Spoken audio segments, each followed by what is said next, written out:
morning, everybody. Welcome to tonight's webcast, Content That Converts. I'm Dean Seddon, founder of Maverick, and we are going to kickstart this session in a couple of minutes. You are going to need a notepad. We're going to do a lot on the whiteboard, and hopefully the camera can pull it in.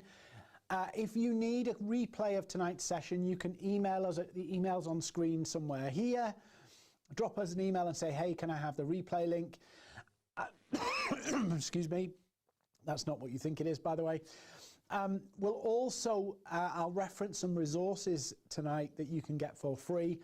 And of course, if you need some help implementing this stuff, drop a line to us and the Maverick team will jump on a call, walk you through what I've spoke about tonight and show you how we can help. So just as people are joining, I'm going to put my notepad down because I got my notes for tonight's session. Tonight's session is all about priming and content. Now I'm going to explain what priming is because it will help you understand how to write content that will actually engage your audience and engage them to see the need to buy your product or service. So I'm not going to teach you just a little thing that you can implement in one day. I'm going to teach you something that will give you the ideas for content that will help you generate business on an ongoing basis. That's what we're going to go through tonight. And priming is a method that we use to sell, to market, and it's a hybrid method that works on any industry or any type of content that you're trying to do, where it's trying to convince a customer that they need you or convince a prospect that they need you. So grab your notepads and pen. The chat is working tonight. So if you want to say hello in the chat, it's popping up on my screen here. So do say hello in the chat where you're joining us from. Let's keep this interactive. So if I say something, you go, can you go over that again, Dean? We'll put it in the chat. Jack is monitoring the feed, as is, I think, Terry's on the feed tonight as well. So they will flag questions to me as we go, but we're doing this live and the chat's working. So say hello from where you are. There's 60 people watching on YouTube so far. There's some people on LinkedIn. There's some people on Facebook, and do the honors and do the thumbs up, the follow, the subscribe, all that stuff will be great. So I'm going to get started, and it looks like we're all good to go. Everybody's joined us on the different platforms. So just a quick intro so that you know who this weird bald guy is who's joining you on your social feeds or YouTube. I'm the founder of Maverick. Maverick started in 2014 as a solo person consultancy on business growth, revenue, developing sales, all of that kind of stuff, but using a different way that wasn't aggressive and that didn't burn leads. And we founded the business in 2014, very early stage. It was a consultancy business, and it's grown and grown and grown. And now there's about 45 people work for Maverick, helping customers, training, providing support to people to help them grow their revenue, their margin, and their profit. And that's what we're about. Okay, so we're going to get started. So I want to introduce you to a concept called priming. And I'm going to explain it. I'm going to explain how it works and how you can use it for your benefit in your content.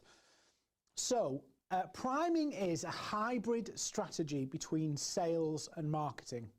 Very often, priming, marketing and sales are kind of carved up. They're two different departments, and they don't really collaborate that well in a lot of companies. Not all of them, but in a lot of companies, they don't collaborate that well.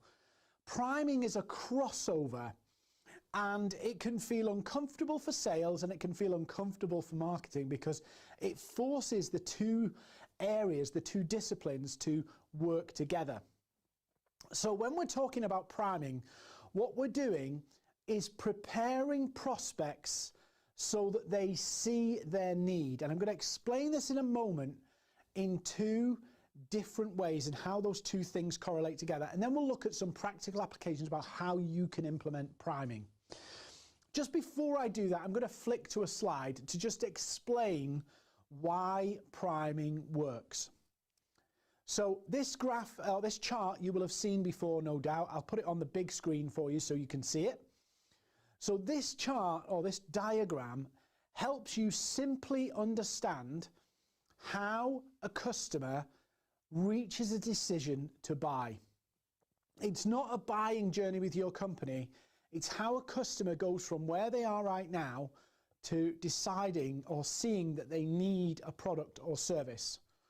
Your primary goal in priming is to convince people and show people that they need you. So this model here that I'm sharing, the sales journey, problem, outcome, decision, and solution, is their process of how they get to the point where they know they need you and they make a commitment to buy something from somebody. So I'll just explain this, because when you get to priming, then you can start to understand how ultimately what you really want with your content, whether it be social posts, blogs, videos, is to leave people believing that you are the best choice. To leave people believing that your product or service is the answer that they need. And so that's the job that our marketing and our sales has got to do. And when we do that job, we get inbound. When we do that job, we build a name and a brand for ourselves. When we do that job, we show people the value in paying and buying our products and services. If we don't prime people, we have to cajole. We have to push, and we have to drag people kicking and screaming. So priming is really much about making sure that the messaging you're using, the content you're creating, is convincing people that they need you and they need your product or service. So this diagram here is basically the journey that people take towards knowing that they need to buy something. So the first stage here is the problem-aware stage. This is where people become aware that something is not as it should be in their business, in their organization, in their lives. They realize there are problems and issues that they are unhappy with. So that could be that their profitability isn't where it is. It could be that their website traffic isn't where it is. It could be that their technology isn't where it is. There will be scenarios and examples that your customers will have, and it's worth doing some research on this, of scenarios that typical customers that you have gone through before they found your service. And all customers, all prospects have this light bulb moment almost where they go, why does this keep happening? Why can't we seem to do this? Why is this problem? Almost like a point of frustration. Point number one, pain is a very powerful way to capture the attention of your prospects. If you use pain, balanced and realistic, it's a really powerful way to engage a prospect and hold their attention. So if you're not getting the quality of attention from your prospects, you need to more deeply understand the pains and challenges that they have in their business that you know your product and service can fix. Now I'll come to this content piece in a moment. Outcome. This is where the prospect becomes aware that they could achieve something better. They start to see how they've got this issue and this is what they really want. So it's almost the opposite of the pain. What's the outcome they want? What's the result they want? What's life minus pain plus the opportunity? Then they go, okay, I now understand, I'm aware of a problem. I'm aware that we could have a better way of doing this. I'm aware that we shouldn't have this pain, we should have something else. And they've started to understand and define what that something else should be. Now they start to go on the decision to change journey. And this is where they start to explore the internet, research and study and fact find to understand how they can get from the pain and the problem to the outcome. In this stage, the customer has not decided on the method of how they are going to change. So up to this point, up to this stage, they have no qualms about exploring any opportunity that will get them from pain to outcome. They will look and research. And at the end of that process, they will decide on the way they feel is best to solve that problem. So, example, I'm a business owner, my website's not working very well, I'm not getting leads, all that kind of stuff. I want more leads from my website, I want more inquiries coming on my website, I want more traffic on my website, problem, outcome. Okay, I'm going to go to Google, I'm going to research, I'm going to go to some webinars, I'm going to do all this stuff to figure out how can I get more leads on my website. At the end of that process, I've probably studied Facebook ads, I've probably looked at blogging, I've probably looked at SEO, I've looked at a variety of different things to find the answer. But at the end of that process, Dean makes a decision that the best outcome for me, the best way for me, the best method for me is SEO. And so now I know, or I've decided that the best route to to get my traffic up, to get rid of this low traffic and no leads, to get some leads on my website is SEO. And then I move to the next stage where I go, so how am I going to do my SEO? Who can I engage with? Who can help me? Can I do it myself? All of those things. So as you look at this process, once you get down here to the solution stage, people become very prescriptive about their solution. So, point number 2, the people at this end of the scale are people looking for 5 reasons or 5 ways SEO can help you grow your business. 5 best practice techniques for SEO. The problem with that content down there is if I rejigged this diagram, I would show you that just 3% of the market that you can serve are in this group. 90% of them are up here. 90% of your market are not thinking about SEO. They're just thinking about their problem, their outcome, and how do they fix it. Problem, the result they want, and the how do they fix it. That's all they're thinking about. And so if they come across your SEO article and it doesn't speak to the problem, the outcome, or how to fix it, they move on. But if you speak to the problem, the outcome, and how they can fix it, you get their attention. So I see this a lot in people and businesses where they write a lead magnet, they write a blog, and it appeals to the customer in the wrong place.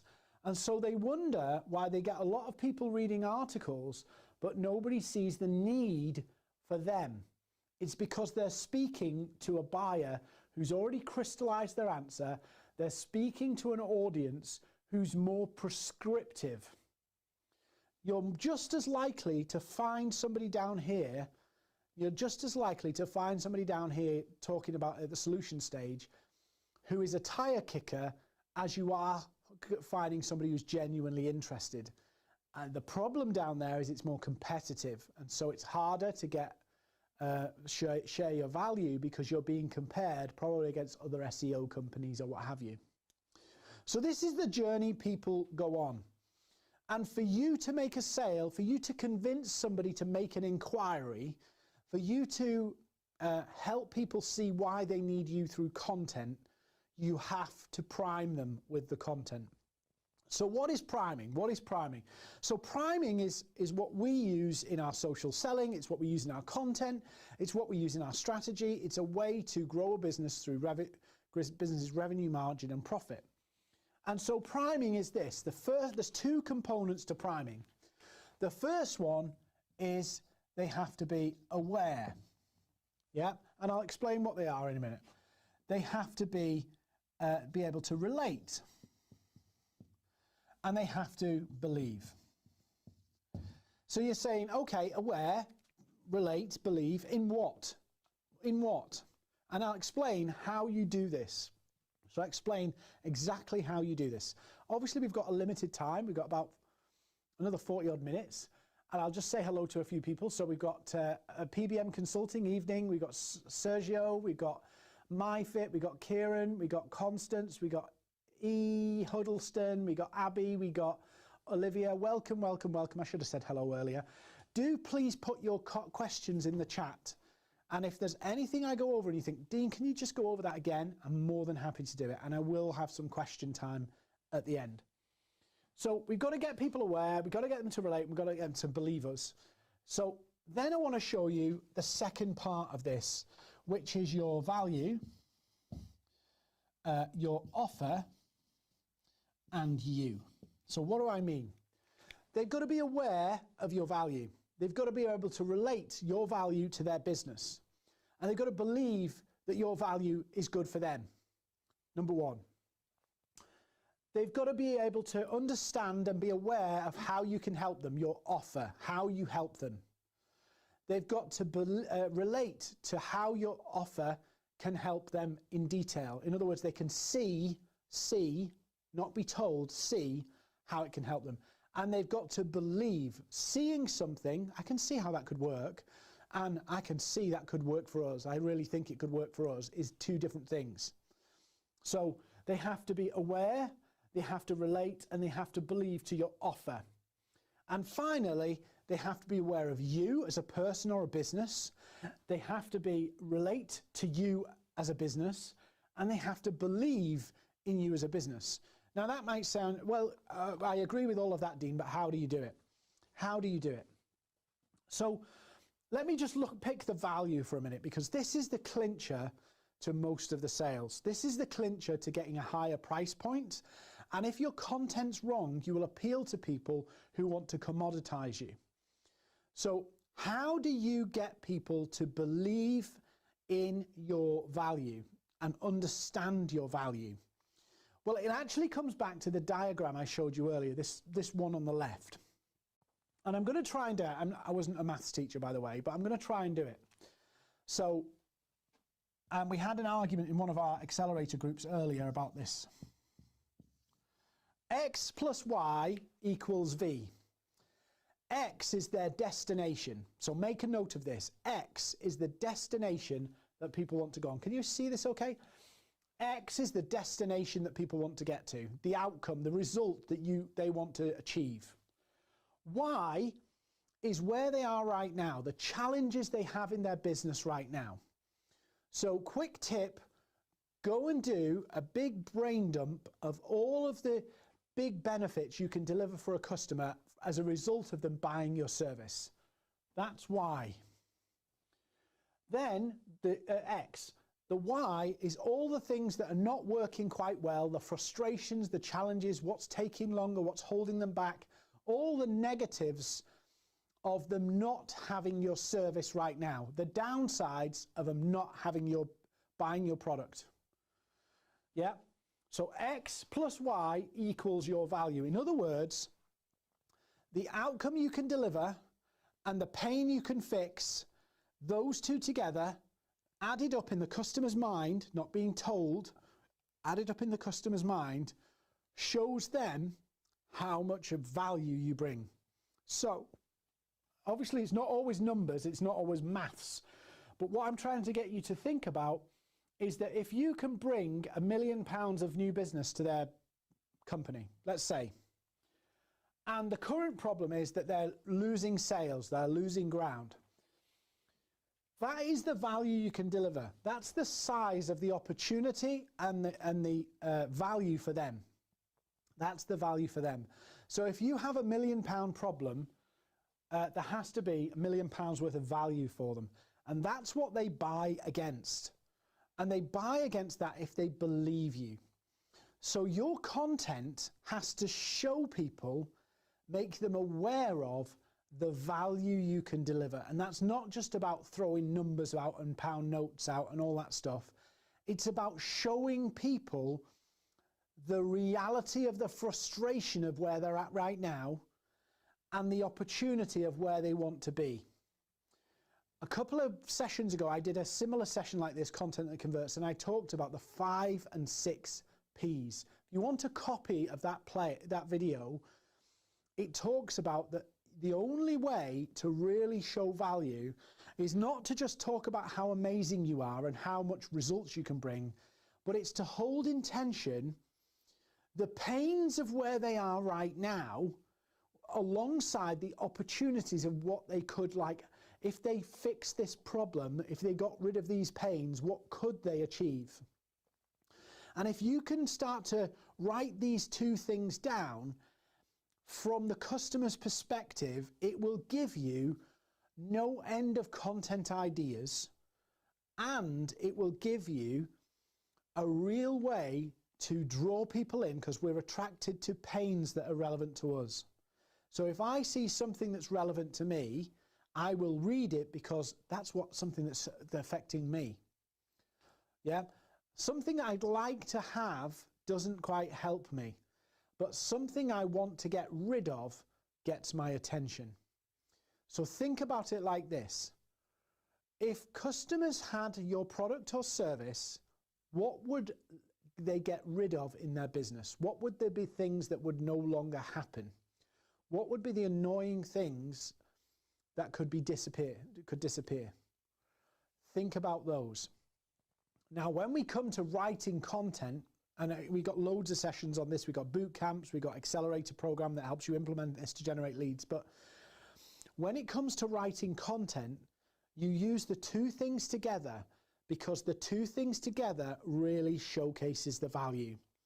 So if I was talking to Dean, who's got his website not generating traffic, I'd be talking about 5 reasons why your website is not generating leads and how you can fix it. Yeah, 1, 2, pain, outcome. I look like a boxer here. Pain and outcome. You use the two things together, and the two things together shows the value. You don't have to promise unrealistic things. They have to be consistent with what you're going to deliver. So pain and outcome together. So when we're trying to convert people, when we're trying to generate a lead magnet, here's one tip, and I'm going to try and write this down. Is everybody still with me? Hopefully everybody's still with me, and it seems like PBM's on the track with me. And do you know, I always wanted to be a teacher when I was a kid. And I said to Jack tonight, I said, I'm going to do a whiteboard. I'm fulfilling my fantasy of being a school teacher. But hopefully I'm a bit more interesting and a bit more helpful than most school teachers. There's no diss in school teachers. It's just a lot of things I learnt in school haven't really applied. Anyway, they should teach copywriting skills and some basic sales skills and communication skills in schools. I'm all for that. Okay, so what I want to do is I want to show you the difference between using pain and outcome together versus what most people are doing is talking to this group over here. Yeah? So I'm going to use SEO and the pain of SEO.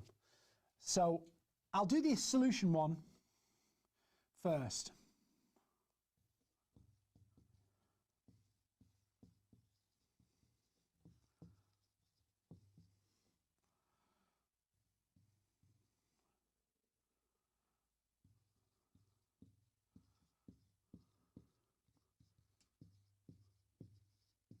So the first one I've done is SEO secrets that can max your traffic.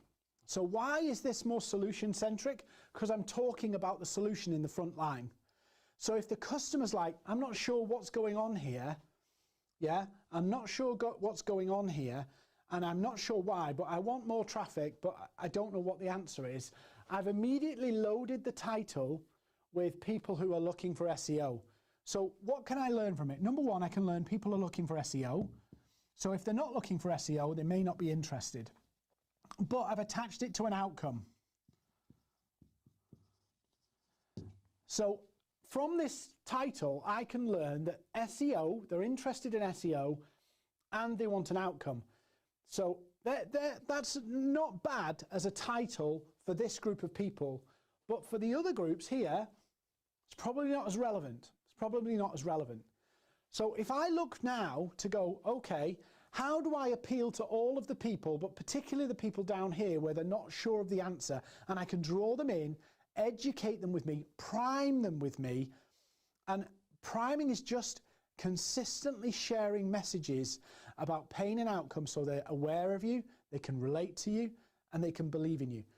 Just one thing about this. And this is a really shallow thought, but it's very true. if you're consistently messaging or consistently producing content about particular topics and themes, if you're consistently getting it in front of people through social blogs, videos, all that stuff, just by doing it consistently, people will start to believe in you. People will start to trust in you. This is why a lot of political campaigns, and I'm not going to go on politics because I don't think it's relevant, but the strategy behind most political campaigns is to land one clear message and get it to stick. And if you land one clear message and get it to stick, people will choose you over somebody else. The key thing is picking that message that will stick and resonate. So in the UK, we've had lots of elections where some people have used one strapline with no substance versus other people have put detailed policy, but their message didn't stick. And this is where a lot of people come unstuck with converting content. And this is in some ways, it's quite sad to say this, that actually sometimes the message that sticks might have less substance, but it performs better than the substance. So some of you techies and thought leaders out there might want to unpack big thoughts, but to actually sell more stuff, you have to do it in a way where the message sticks. Otherwise, you could have the most amazing white paper, the most amazing blog, but it could capture the wrong people, and it could capture people, and people could move on past because it doesn't stick. And so what happens is you're not remembered. So just to build belief, it's about repetition and getting one or two key messages to stick. So what should those key messages be? Well, it's quite simple. The message you want to stick is, if you've got these particular problems, we know how to fix it. If you've got these particular problems and you want to fix it, we're it. That's it. If you do that, that's how most of the big brands, most of the big businesses have modeled growing their business. That's why some companies, like for an example, Apple and Coca-Cola and all these big brands, they could probably stop spending any money on marketing for about 2 to 3 years, and they'd see very little drop in their revenue because they've done such a good job in making sure the market knows they exist and what they're known for. Now, in your scenario, I'm not asking you to influence millions of people. You only need to get in front of the right few people consistently. If you need to make 100 sales or 200 sales in the next 12 months, say, you only need to influence, maybe 1,000 people. That's so straightforward and easy to do across social channels. But the key is, it's not just about doing it once, it's about doing it consistently. And we call it priming because you're repeating a message, a consistent message, and putting it in front of people that's about their pains and outcomes. And so they pay attention and they associate the solution to their pain and the route to their outcome with you. And so you become the expert in their world. You might not be the expert to the whole world, but in the world that you're trying to target, you become the expert. Because you are making sure that your market, whether that's 200 people, 500 people, 5,000 or 5 million, may know that you are known for fixing that problem and getting people to that outcome. And that works whether you're an enterprise sales or you're selling £1 million thing or a £100 thing. It's the same thing. That's why companies invest in this, because in the long run, if you do this, it makes the phone inbound ring. It gets the emails coming in. So I do have a worksheet that I can share with you about how to find these pains and outcomes. And I think we've got a little video for it. It's only about a 10-minute video to explain it. So if anybody wants that, I think the email's down here somewhere. Let me have a look. There. Drop us an email and say, Dean said you'll send the worksheet in the video, and tomorrow we'll send you the worksheet on understanding how to do it. So this is SEO secrets that can make your max your traffic. Yeah. So I've just put that one together there.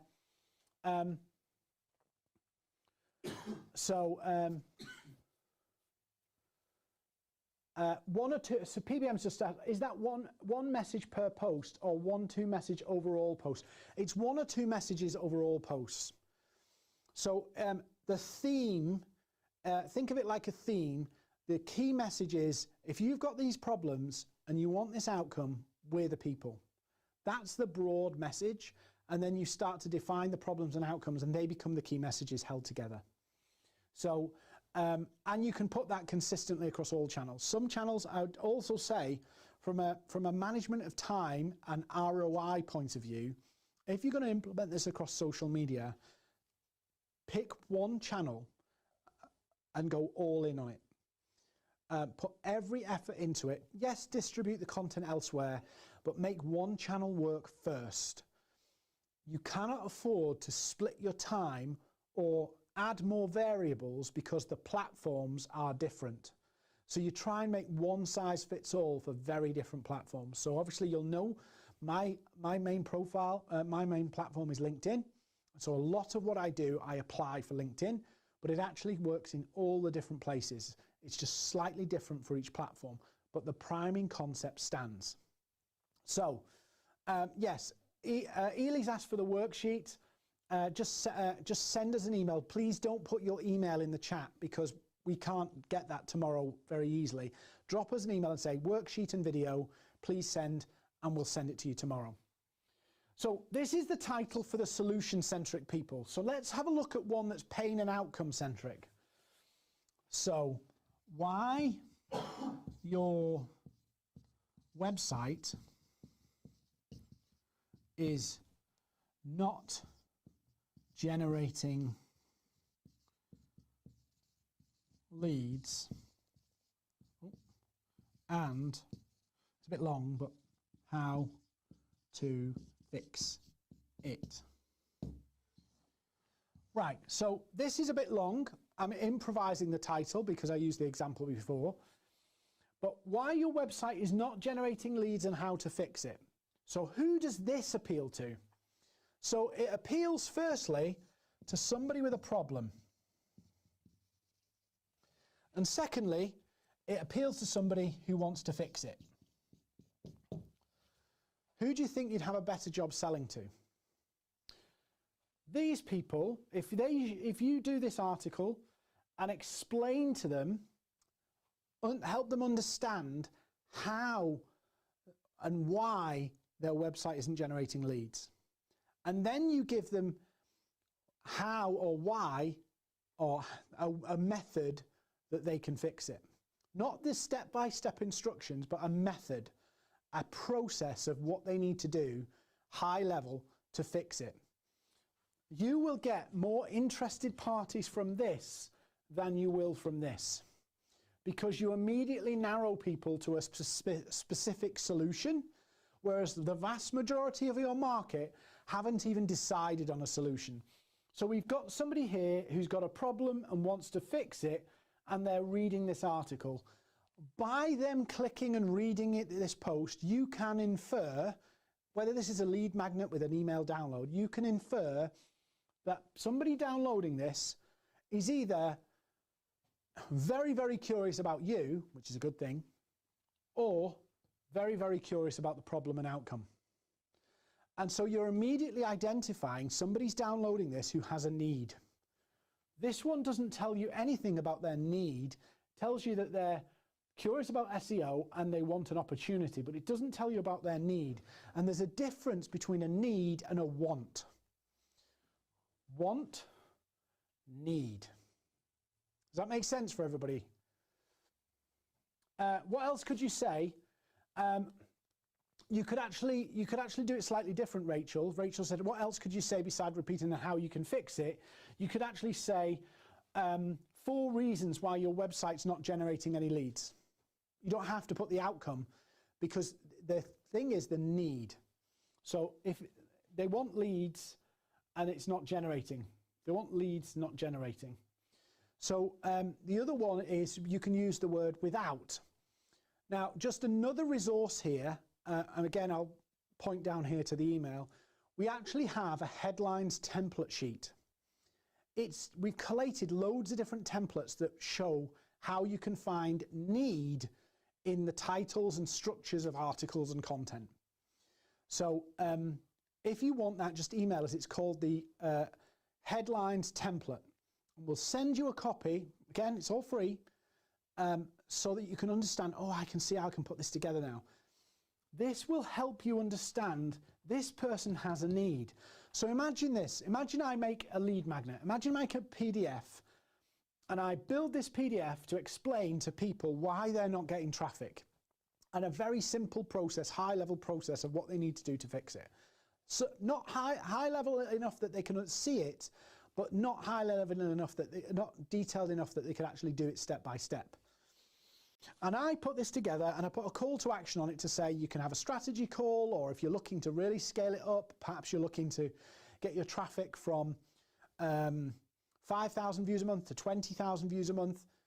Another quick tip here, when you're writing your content, so when you get into the meat of this piece of content, you can qualify people by using the scenarios and examples. So let me give you an example. I've got a customer who's looking to go from 5,000, they're getting 5,000 views on their website every month, no leads, and they sell high-level products to manufacturers around the world. What they're really looking for is to get to 20,000 leads and get 10, 15 inquiries a month, because each inquiry is worth about £15,000 to them. When I put that example in, the customer or the prospect reading it will define themselves and compare themselves to the example I put in. So if the example's relevant, i.e. they're selling £15,000 products and they want to get 25 leads a month from their website, the £15,000 product as an example and the 25 leads. Do you remember the X plus Y? I've just shown people that equation inside the post so that people go, oh, they're helping people get 25 leads at £15,000.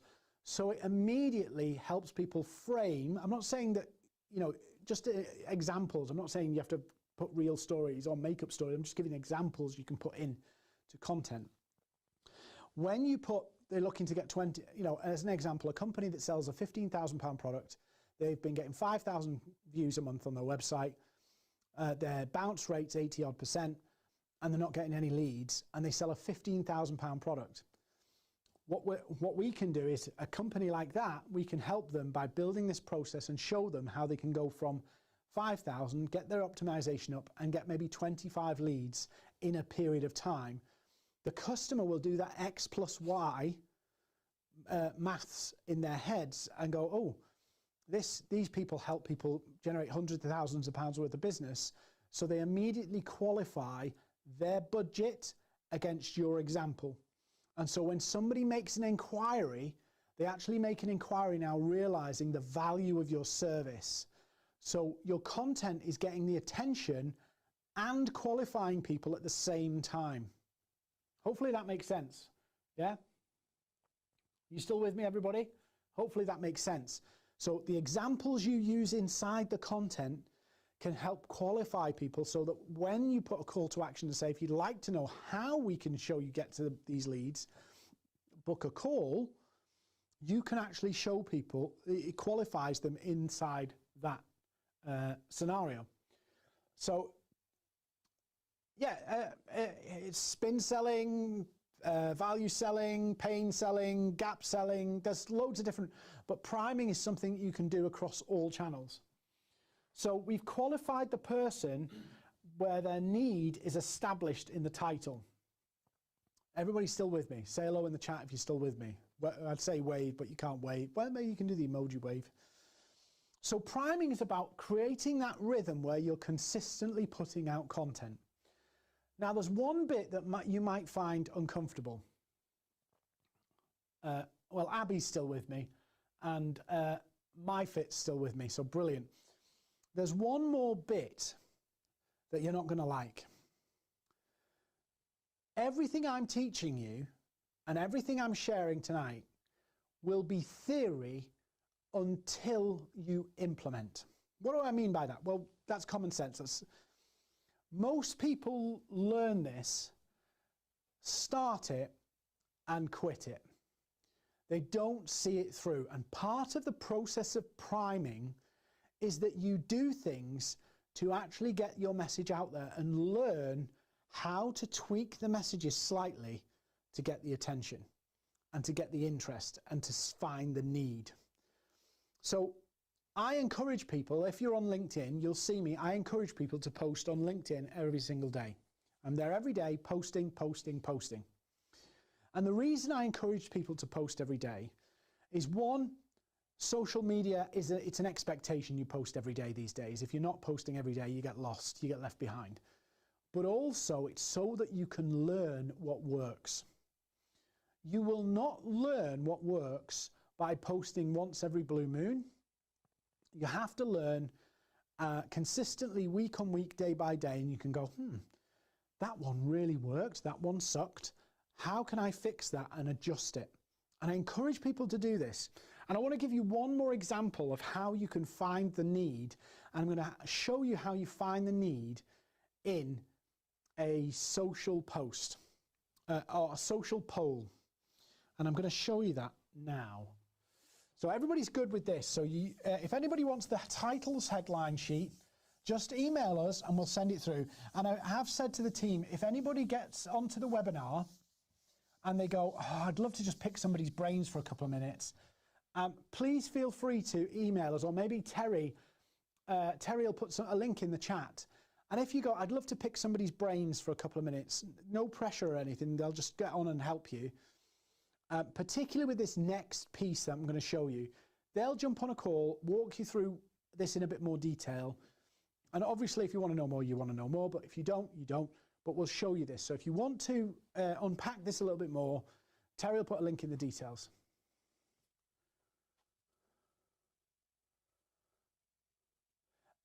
Christine's put, does make sense, but are you not creating a funnel where you're losing some customers' potential as they won't feel concerned but totally by your example?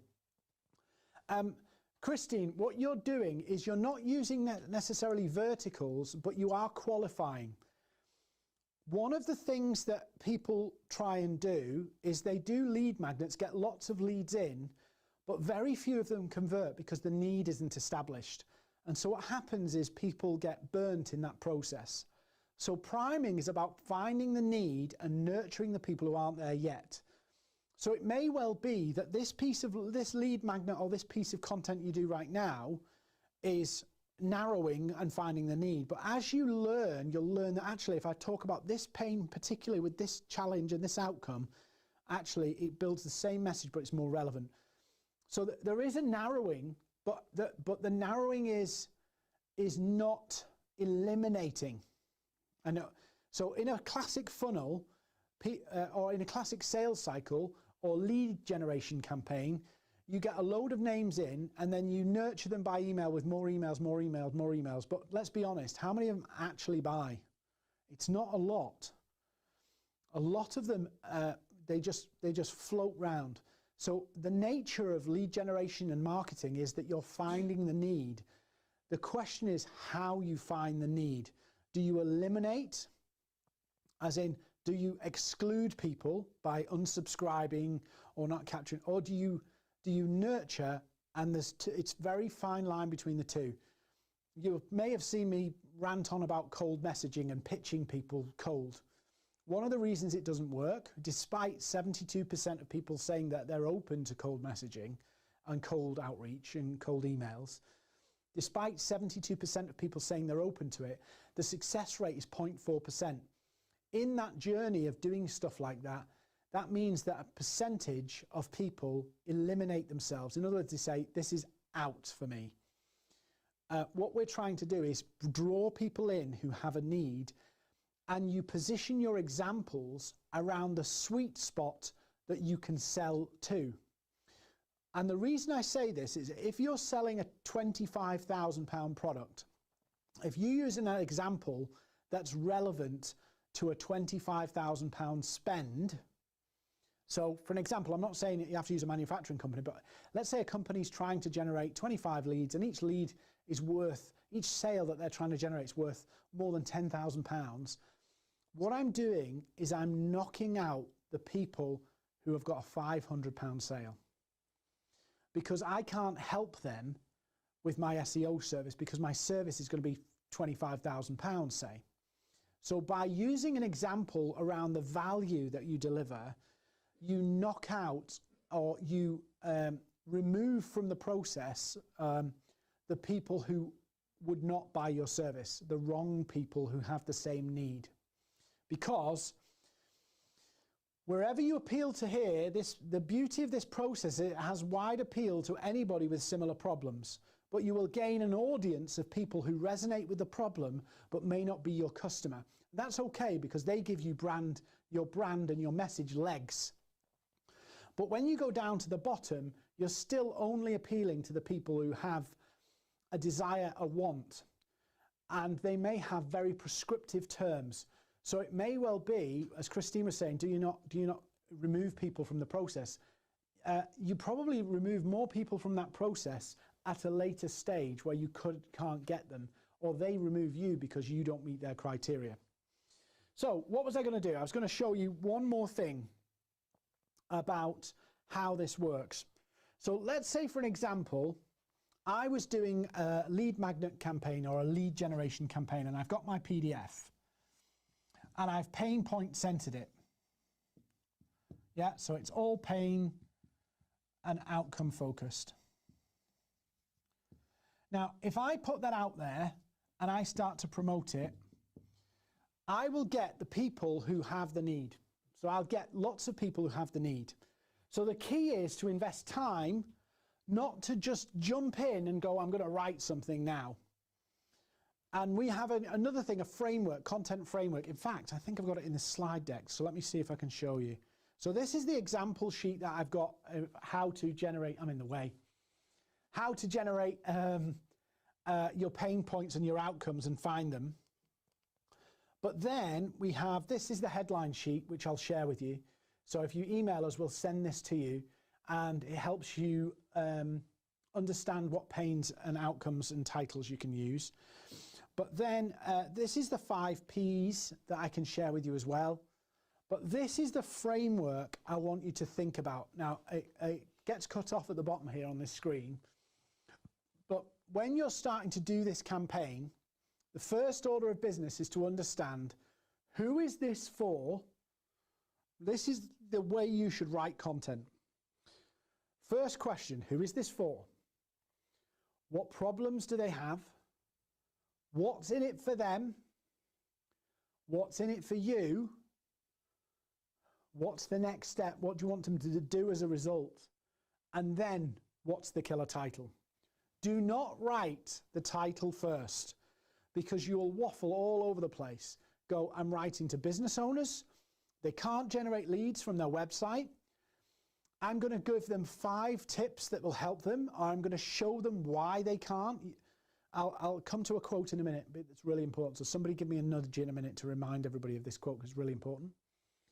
Then you're going to say, well, how am I going to get value for me out of this? What's the win-win for me?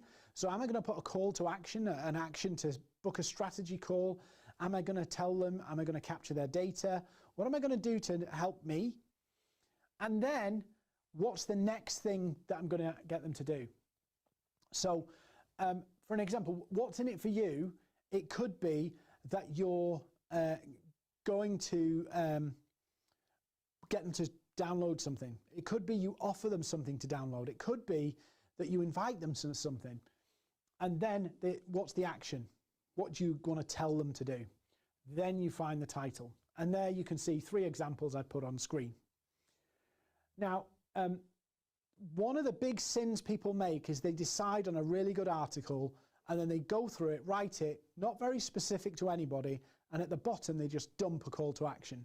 If you do it in the right structure, and I'll pull this together here, pain, picture, points, proof, promise, pitch. If you do it in this order, this will get their attention, it will keep them reading, and the proof example will show people how they're doing it, how they've achieved it, and you can use a relevant example. And then the pitch is very short, because all you're going to say is, if you're interested in getting this result, getting from pain to outcome, we can help you, and this is how we can help you. So in other words, what's the step they have to take? And this is a really simple method, but it all comes down to, for you to capture leads, you have to find the customer's needs. And wants are not good enough. If you start writing about wants, there is no intent behind a want. A need has some intent behind it. So the way you use a need is to balance pain and outcome. So the concept of content and priming is to share the need prolifically, consistently, and share your content in that mix of pain and outcome. I can show you at some point in one of the future sessions, we'll do a mind map session of how you come up with content ideas. So check out our LinkedIn events and our Eventbrite events for that when we do the mind map content ideas webinar, where you can pull out all different ideas that you can share and how to build all of them and how you'll never run out of content, because you can share things in different ways. But the key thing to unlock all of this into priming is about consistent action, and it's about speaking to people at their problem and outcome stage, and you bring the light bulb moment. And this is the quote I want to kind of shut up, and then I'm going to do some Q&A. So if there's any questions, please put them in the chat. One of the biggest things people miss about content is the power of diagnosis. The power of diagnosis. In other words, some content, some of the most powerful content and most converting content you can do for your business is to actually explain to people why they have the problem in the first place, why those challenges exist in their business, why they can't sleep at night because of some of the annoyances that they've got. That's one of the biggest things that you can do. And there's a really good quote. I was away last week. Some of you joined. I did the personal branding from my hotel in Tenerife because I didn't want to miss it, and I wanted to do the last session last week. There's a really good quote from, I think it's Charles Kettering, and it's my quote of the month, or 2 months, because I found it in October and I'm running it within November. It is, if you can understand the problem, it's 50% of the solution. And what that means is the better you understand the problem, the easier it is to see the solution. You will get a lot of ARB, awareness, relationship, or aware, relate, and belief. You will get a lot of that just from helping people understand their problem better.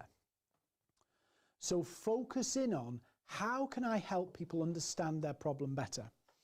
If you think about it, thought leadership is helping people think about something in a more meaningful way.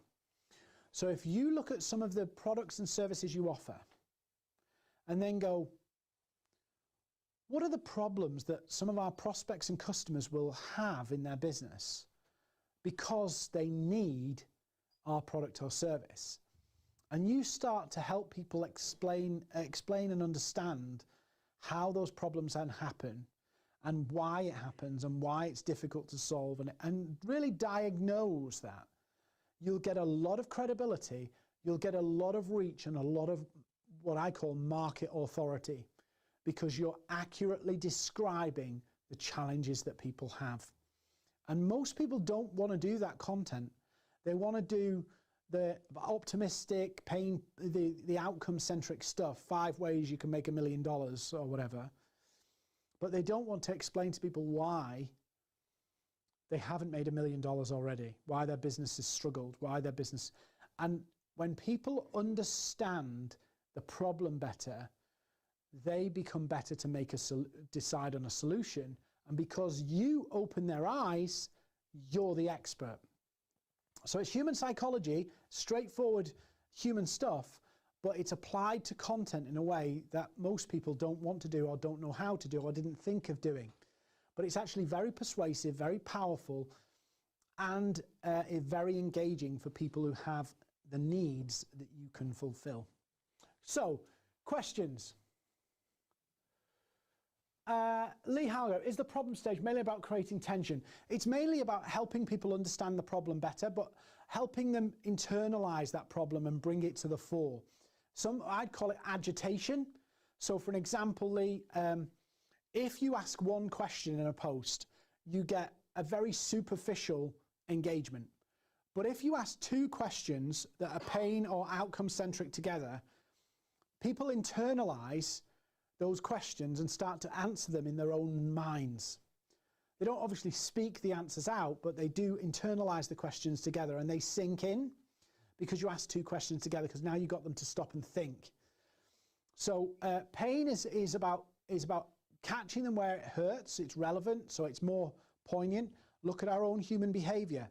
How many things do we want to do versus that we put off, versus how many things do we do because it hurts or it's become difficult and we can't put it off any longer? So pain is the push and outcome is the pull.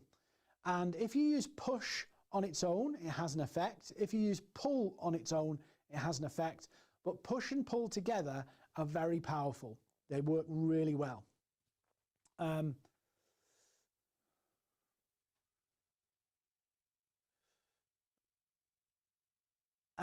So my fit strategy. So you're working car repair in Dallas. What's the most powerful? So I would choose the channel first of all. So I would choose the channel, number one.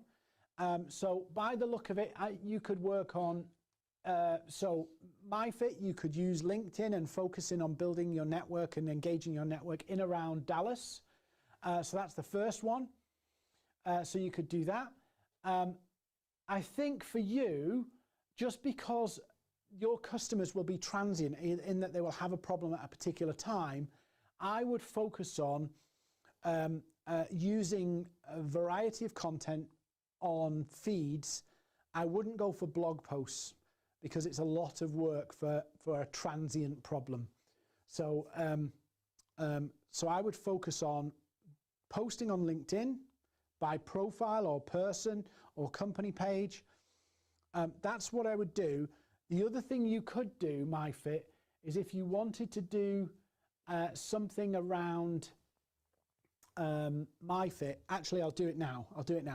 MyFit, what you could do is start to do some really what I call easy engagement loaded content. So you could do things like on Facebook, you'd do, which is your favorite car? And you could pick a BMW, an Audi, a Mercedes, or a General Motors. And so people start to engage with you and self-identify that they like European cars over American cars, and then they get to build a community around it. Now on LinkedIn, we can do something similar, what we call a loaded poll. So a loaded poll is where you ask a question, but the question is loaded so that the answers tell you about their need. So if you follow one of our team members, either Curtis or Josh or myself, you'll see we do these loaded polls. And loaded content is absolutely fine to do because it helps you find the need. So again, we teach this and support and coach people in how to do this to generate leads through content across social channels. But one of the posts that Josh does a lot is, how many sales calls have you got from LinkedIn last week? I think this is one of his. Go check out Josh Ramirez's post. And then he'll do A, none, B, 2 to 4, C, 5 plus, and D, stacked out.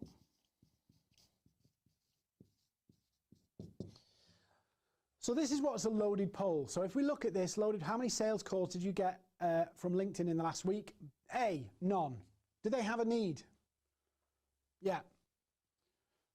Not very successful. And they're on LinkedIn.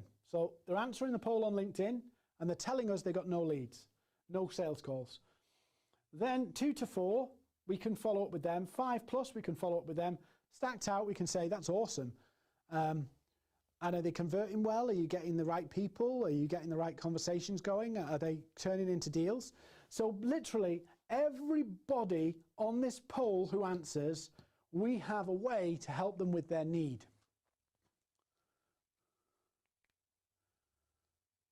Abby's just asked, would the pain and outcome value approach work to get leads in email marketing? Yes. So Abby, just bear in mind that the email subject line is what will make or break the email. So you could literally, and I've seen this done, I'm going a bit off-piste here, but I'll show you. One of the things that people do with email, which is really interesting, and I'm just going to show you, is people send emails trying to find people by telling them how wonderful they are. One of the things I've done in the past, and I've done a lot of email work, I mean, I must have done, I don't know, 1 billion emails or something in my working life on campaigns and different things I've done for clients and for Maverick and for everything else, is we do an email where the subject line equals pain and outcome, right? And then we might send them an email, we've done a blog about this, here's a link to the blog and the button, thought it might be useful to send it to you, best regards, Dean. Now, the pain and outcome will get the email open, and the brief copy, and the reason I say brief is the more you write about something before they click, the less likely they are to click. It's really mad, this, and it works in DMs too. There's almost a Goldilocks that if you say too little, they ignore you. If you say too much, they opt out. So you get the sweet spot where you keep the curiosity high, so they want to click to read what the article says. So I've created a pain and outcome subject email. In the email, it looks like a normal email written with an image in the middle and a button. And I say, I'm sharing this article. It's about the challenges X types of companies face on X, Y, or Z. It might be useful to you. I thought I'd bob it across to you. Kind regards, Dean. There's the link. So when they open it, it's because of the pain and outcome. When they click it, they've told you their need. So then all the clicks, you can follow that pain and outcome to provide them with more nurture around that. So you could go, oh, we're going to do a webinar about this pain and outcome. Would you like to come? We've got a free strategy call about it, or I've got another resource to do it. And actually you can nurture people by their need just using the opens and the clicks to get you to tell them that you've got the need. PBM, I've not seen this. One of our clients got 250,000 views and 10,000 votes. It's all about the type of poll, but I do think LinkedIn went a bit crazy with letting polls fly, and they went a bit nuts, and they seem to be rebalancing them. But if you do the poll right, you still get quite a lot of engagement.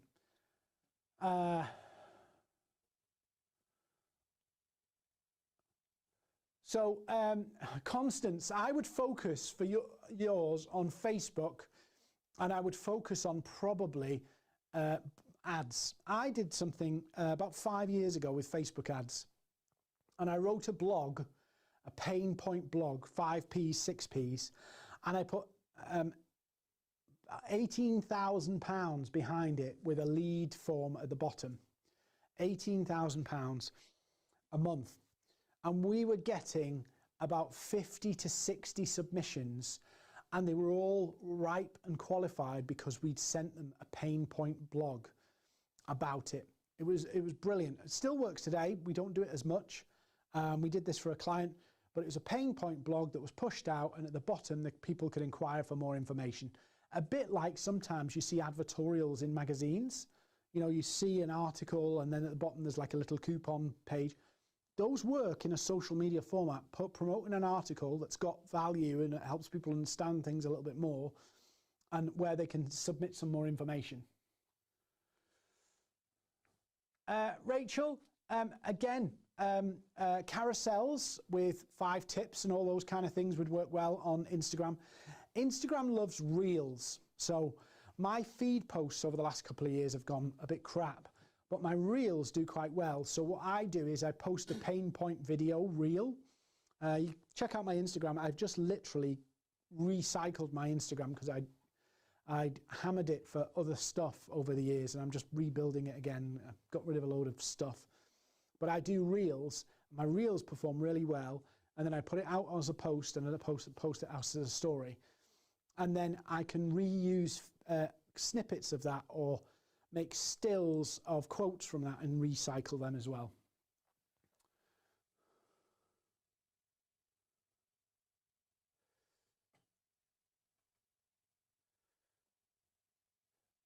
PBM, no. So a poll is not about having the bigger audience. It's about having the right audience to kickstart it. One of the things, particularly about LinkedIn, is LinkedIn's algorithm works a little bit differently to other channels, where it ripples out based on the engagement you've got. So PBM, what you need is a poll that engages an audience quickly and then it gets its own momentum. So you don't need thousands of followers. The person I said got 10,000 votes had 1,300 followers, but the poll was very relevant to an audience that he was connected to. So that's the key. If you can get your audience to engage with it quickly, as in soon after it's launched, it gets its own momentum. The more complex the question, the less answers you get. So it needs to be quick, easy, simple to understand, simple to read, and simple to vote. Any other questions? If not, I'm going to give you one final thing. There's some resources I've mentioned tonight: the headline sheet, the pain point worksheet, the little video about headlines and content, what was the other one I was going to share with you? Oh, the framework. If you want any of those resources, email us. If you want to pick somebody's brains and have a quick call with somebody, you can use the email below and say, hey, Dean offered me some time, or you can use the link.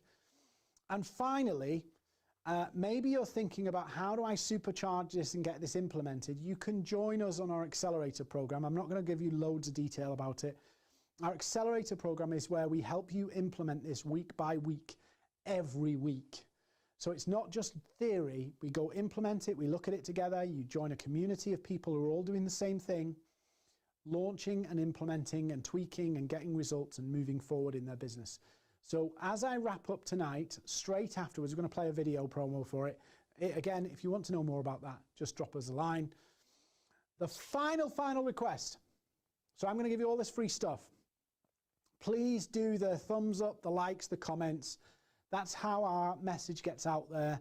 It's how people know about us. So please do that. I know it takes a bit of time and you probably just want to check out. Please do go do that. So thank you so much for watching. Don't forget to drop us a line if you need any of the resources. If you want a copy of the replay, email us and we'll do that. I'll see you next week for another session. We're doing selling on LinkedIn next week, I believe. So join us, sign up, Eventbrite or LinkedIn, and we'll see you next week for selling on LinkedIn. Last year, Maverick has helped generate more than 15 million in new business. The biggest reason for this is our 90-day training and implementation platform we call the Accelerator Program, where we teach your team to sell on social media with an implement-as-you-go strategy. It's not a pre-recorded course, it's hands-on sales training that develops and grows with you, with 90 days of real action that generates business and long-term revenue. So who is it for? This program is for entrepreneurs, marketing and sales professionals who want to sell without ads, cold calling, or pushy tactics. A better way of selling with real steps to take, which speeds up your sales process without burning any bridges. These are just a few examples of results our members have achieved using the Accelerator. As you can see, the Accelerator isn't about quick wins, it's about building a better sales process. If you'd like to learn more, just book a call with the Maverick team and we'll show you how the Accelerator program can win you new business.